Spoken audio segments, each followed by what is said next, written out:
ಆ ಮೂರು ಪವಾಡ ಕ್ಷೇತ್ರಗಳಿಂದಲೇ ಡಿಕೆಶಿ ಸಿಎಂ ಆಗಿದ್ದು. ಚಿಕ್ಕನಾಯಕನಹಳ್ಳಿ, ಅರಸೀಕೆರೆ, ನೊಣವಿನಕೆರೆಗೂ ಡಿಕೆಶಿಗೂ ಇರುವ ಸಂಬಂಧವೇನು?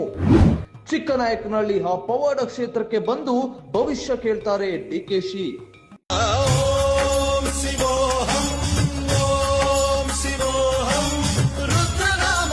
ಅಜ್ಜಯ್ಯನ ಪರಮ ಭಕ್ತ ಡಿ.ಕೆ. ಶಿವಕುಮಾರ್. ಹೌದು, ಅಜ್ಜಯ್ಯ ನುಡಿದಿದ್ದನ್ನ, ಅಜ್ಜಯ್ಯ ಹೇಳಿದ್ದನ್ನ ಮೀರೋ ಮಾತೇ ಇಲ್ಲ ಡಿ.ಕೆ. ಶಿವಕುಮಾರ್. ಇವತ್ತು ಸಿಎಂ ಆಗಿ ಪ್ರಮಾಣ ವಚನ ಸ್ವೀಕರಿಸಿದ್ದಾರೆ ಅಂದ್ರೆ ಅದಕ್ಕೆ ಕಾರಣನೇ ಅಜ್ಜಯ್ಯನ ಮೇಲಿನ ಅಚಲವಾದಂತಹ ನಂಬಿಕೆ. ಹೌದು ವೀಕ್ಷಕರೇ, ಡಿ.ಕೆ. ಶಿವಕುಮಾರ್ 3 ಪವಾಡ ಕ್ಷೇತ್ರಗಳನ್ನ ಭೇಟಿ ಮಾಡಿ ಆ ಪವಾಡ ಕ್ಷೇತ್ರದಲ್ಲಿ ನೆಲೆಸಿರುವಂತ ಅಜ್ಜಯ್ಯಗಳನ್ನ ಬಹಳ ಒಂದು ಗಟ್ಟಿಯಾಗಿ ನಂಬಿಕೊಂಡು ಇವತ್ತು ಏನು ಕಂಡ ಕನಸನ್ನ ನನಸು ಮಾಡ್ಕೊಂಡಿದ್ದಾರೆ. ಅದಕ್ಕೆ ಪ್ರಮುಖ ಕಾರಣನೇ ಆ 3 ಪವಾಡ ಕ್ಷೇತ್ರಗಳು ಅಂತಾನೆ ಹೇಳ್ಬೋದು. ಯಾವುದು ಆ 3 ಪವಾಡ ಕ್ಷೇತ್ರ ಹೇಳ್ತಾ ಹೋಗ್ತೀನಿ, ದಯಮಾಡಿ ಈ ಎಪಿಸೋಡ್ನ ಪೂರ್ಣವಾಗಿ ನೋಡಿ. ಎಸ್, ಮೊದಲನೇದಾಗಿ ಒಂದು ಪವಾಡ ಕ್ಷೇತ್ರವನ್ನ ಇಂದಿಗೂ ಡಿ.ಕೆ. ಶಿವಕುಮಾರ್ ಆ ಪವಾಡ ಕ್ಷೇತ್ರವನ್ನ ಎಲ್ಲೂ ಕೂಡ ಪ್ರಚಾರಕ್ಕಿಟ್ಟಿಲ್ಲ. ಯಾವ್ದಪ್ಪ ಪವಾಡ ಕ್ಷೇತ್ರ? ತುಮಕೂರು ಜಿಲ್ಲೆಯ ಚಿಕ್ಕನಾಯಕನಹಳ್ಳಿ ತಾಲೂಕಿನ ಅಂದಿನಕೆರೆಯಲ್ಲಿರುವಂತ ಗಿರಿಸಿದ್ದೇಶ್ವರ ಸ್ವಾಮಿ.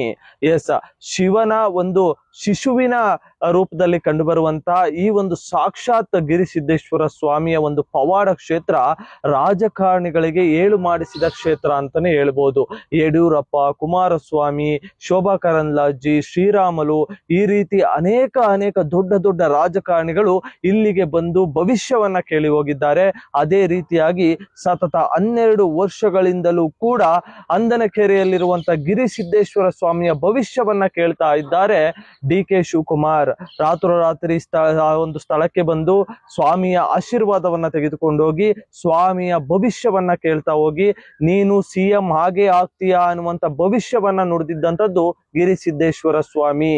ಎಸ್, ಅಲ್ಲಿ ಬಹಳ ಒಂದು ಪುಣ್ಯಕ್ಷೇತ್ರ ಅಂತಾನೆ ಹೇಳ್ಬೋದು.